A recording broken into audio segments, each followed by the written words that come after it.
देखिए, जो मुझे जानकारी मिली और जानकारी में ये चर्चा में आया अयोध्या में कि चंदे को लेकर के उसको चंदा न कहें, हम चढ़ावा कहें। जो चढ़ावा था मंदिर में उसको लेकर के कुछ चीजें बाहर निकल करके आई हैं और फिर कई अखबारों ने लिखा उसके बारे में। कई जो बहुत ही सरकार के करीब हैं न्यूज चैनल, उन तक ने ये कहा कि सीसीटीवी के और जो कैमरे के आधार पर कुछ लोगों की गिरफ्तारी होगी। 4 लोग संदिग्ध पाए गए। तो आखिरकार डबल इंजन के वो दूरबीन और ड्रोन कहां हैं? दूरबीन और ड्रोन काम कर रहे होते डबल इंजन के, तो ये हमें भी कुछ कहने का मौका नहीं मिलता। और आखिरकार ये गिरफ्तारी की बात आई और फिर पलट कौन गया? और जो जिम्मेदार लोग हैं वो आखिरकार क्यों स्टेटमेंट अपना बदल रहे हैं? इसके पीछे कोई ना कोई ऐसी बात है जो छिपाई जा रही है। कौन लोग हैं जो दबाव बना रहे लखनऊ से कि ये खबर न छपे, ये स्टोरी न चले?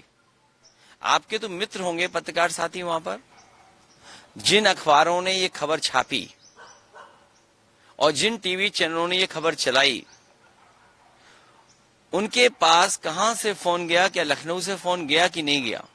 और आखिरकार लखनऊ वालों की चुप्पी क्यों रही? उसका कारण क्या था?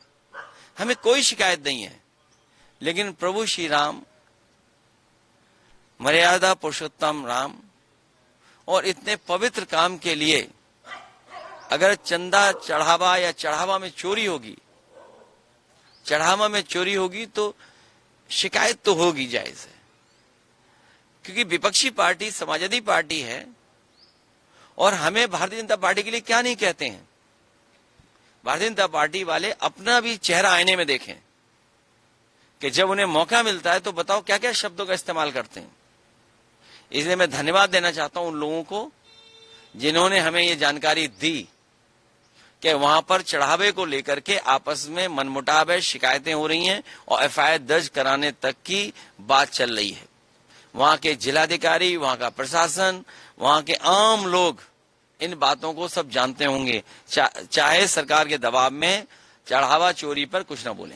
सर, इलाहाबाद हाईकोर्ट की इलाहाबाद बेंच ने आज एक बड़ा फैसला सुनाया। उसने कहा है कि शांति भंग के और इस तरह के अगर कोई फर्जी मुकदमे करता हो, किसी को फर्जी जेल भेजा जाता है तो पुलिस पे कार्रवाई होगी, 25,000 रुपए उसके वेतन में से कटेगा जो गलत तरीके से जेल भेजेगा। अगर ये हाई कोर्ट का आदेश का इम्प्लीमेंटेशन हो जाए तो सरकार मालामाल हो जाएगी। सरकार के हाई कोर्ट के फैसले का अगर पालन करेगी तो सरकार का खजाना मालामाल हो जाएगा, क्योंकि पूरी सरकार फर्जी मुकदमा दर्ज कराने में, फर्जी फंसाने में, फर्जी बोलने में, फर्जी आंकड़े दिखाने में, फर्जी आंकड़े तैयार कराने में, इसी में चल रही है। अगर ये हाईकोर्ट का आदेश इंप्लीमेंट हो जाएगा तो सरकार का खजाना अपने आप भर जाएगा। सर, मुख्यमंत्री ने आज अपने अभिभाषण में लैंड जिहाद और लव जिहाद की बात करी और कहा कितना जरूरी है हमें इसको रोकना, अपनी सभ्यता को बचाना, तमाम इस तरह का आज उन्होंने लखनऊ में अपने बयान में जिक्र। हमारे मुख्यमंत्री जी भी अजीब हैं। लव से प्यार नहीं, उन्हें लैंड से प्यार है। आप गोरखपुर में पता कर लो सबसे ज्यादा रजिस्ट्रियां किसकी हुई हैं, तो उन्हें तो ये बात नहीं कहनी चाहिए। और फिर धार्मिक कार्यक्रमों में, हमारा जो धर्म है, जो सनातन धर्म है, सनातन धर्म हमें जोड़ता है। सनातन धर्म हमें प्रेम का रास्ता दिखाता है। सनातन धर्म हमारा एक दूसरे को, भाईचारे को बढ़ावा देता है। सनातन में सबसे बड़ी बंधुत्व है। इसीलिए मैंने कहा कि बंधु राष्ट्र बने और सनातन सत्य का रास्ता है। तो जो सरकार के मुखिया हैं वो सत्य का रास्ता नहीं अपनाते, उनके पास सत्य का रास्ता नहीं है। सर, प्रधानमंत्री मोदी के 10-12 साल पूरे हो रहे हैं। नेहरू के बाद अब तक सबसे लॉन्गेस्ट सर्विंग प्राइम मिनिस्टर का खिताब प्रधानमंत्री मोदी को मिल रहा है। खिताब तो उन्हें बहुत मिलेंगे। अगर मेरे साथ अभी पेट्रोल पंप पे चलो आप, तो शायद आजादी के बाद इतना महंगा डीजल पेट्रोल कभी नहीं बिका होगा। और लोगों ने आपदा में आविष्कार किया है कि सिलेंडर को चूल्हा बना लिया। ये भी शायद आजादी के बाद पहली बार हुआ होगा। और जिस रसोई गैस के सिलेंडर का इतना प्रचार किया गया, सुना है सरकार वो भरवा ही नहीं पा रही है। और अगर इथेनॉल न मिलाया जाए, डीजल पेट्रोल में इथेनॉल न मिलाया जाए, तो जाने कितनी कीमत होगी पेट्रोल की। और पेट्रोल आज भी अगर हम पंप पे चलें, तो अगर हम ईमानदारी से प्योर, शुद्ध, प्योरिटी का पेट्रोल अगर चाहेंगे तो 150 रुपए से ऊपर मिलेगा। अगर आप कहो तो हम किसी पंप पे चलें अभी जिसमें प्योर पेट्रोल मिलता हो, कहो तो हम चलें अभी आप। और शायद ये 12 साल की उपलब्धि होगी। सबसे क्लोजेस्ट बताओ पेट्रोल पंप कौन सा है, हम चल रहे हैं, आप भी चलो। नहीं जी, हम दूर हो जाएगा। कैंट में चलिए, केरोसिन खुली है क्या? नहीं, उसमें पेट्रोल मिलता है प्योर वाला। आप कीमत देखिए ना। नहीं, प्योर वाला, विदाउट मिलावट इथेनॉल के। हाँ, विदाउट मिलावट कितने का मिल रहा है बताओ आप।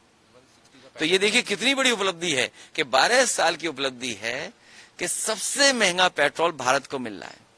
और सच्चाई तो ये है कि हमारी विदेश नीति फेल हुई है।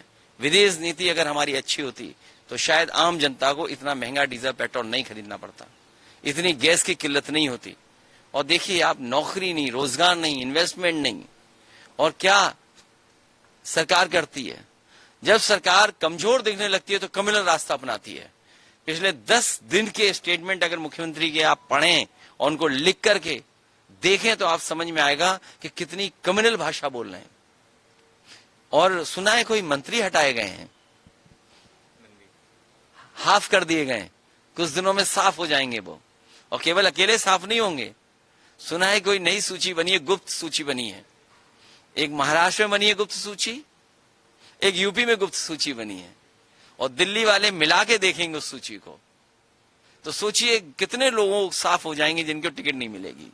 और कब हटाया गया बताइए आप? बुंदेलखंड, आप अगर गाड़ी रफ्तार से चलाओगे तो कूदते हुए जाओगे। समाजवादी पूर्वांचल एक्सप्रेसवे पे चलोगे तो वो क्या बोलते हैं, झूले की तरह आप चलते जाओगे। गंगा एक्सप्रेसवे में सुना है कि अभी उसमें से अगर हाथ चला दो ठीक तरीके से तो उसका विटामिन बाहर आ जा रहा है। तो उसके बाद जब सब कुछ कर लिया उन्होंने, सब कुछ अपना इकट्ठा कर लिया, उसके बाद मंत्री जी हटाए गए। बताइए आप, सुना है वो कुछ प्रयागराज में कोई बड़ी नई चीज बना रहे हैं, सुना है कोई नई चीज बन रही है वहां, जो प्रयागराज के लोग कह रहे हैं। तो अब सरकार को चुनाव में जाना है, उन्हें अभी हाफ किया है, इनके साथ साथ बहुत लोग साफ होंगे जिनकी टिकट ही साफ हो जाएगी। पॉलिटिकल सवाल है, चुनाव की आपने जिक्र किया, 2027 चुनाव आ रहा है, आप गठबंधन में, उस पर तमाम चर्चा, रोज अखबार में कुछ निकल रहा है कि सीटों का इक्वेशन ये रहेगा। इन सबके बीच क्या कुछ हम लोगों को जानकारी भी? देखिए, आप सब यूपी में रहते हो, यूपी के बाहर की भी जानकारी, लेकिन यूपी की बहुत ठोस जानकारी आपको रहती है। कल ही इंडिया गठबंधन की बैठक हुई है और इंडिया गठबंधन के तमाम लीडरों में ये आपस में तय हुआ है कि इंडिया गठबंधन को और मजबूत करना है। तो इंडिया गठबंधन तभी और मजबूत होगा जब यूपी में भारतीय जनता पार्टी का मुकाबला हम लोग करेंगे और उन्हें हटा देंगे, बीजेपी को जब हटा ले जाएंगे तो इंडिया गठबंधन और मजबूत होगा। आपके राज्य की खबरें, आपके शहर की खबरें सबसे पहले जानने के लिए देखते रहें अमर उजाला। चैनल को सब्सक्राइब जरूर कर लें और पाएं हर अपडेट।